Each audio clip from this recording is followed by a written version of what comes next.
Roblox if statements in under 60 seconds. So the premise of an if statement: if a condition is true, then we're going to do something. In this case, if 10 is greater than 5, which of course it is, then we will print 10 is bigger than 5.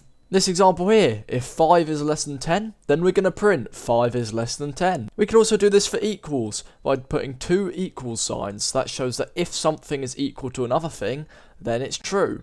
If 5 is equal to 5, then 5 is equal to 5. The item you see here is called a conditional operator. Here are the different main conditional operators. We have two equal to signs, that's equal to. Greater than or equal to, that's greater than or equal to. Less than or equal to is a left angle bracket and an equals. A right angled bracket, greater than. Left angle bracket, less than. And then a weird wiggly tick, which I never remember the name of, equals is not equal to. And they are the main ones you need to know. And that, everyone, is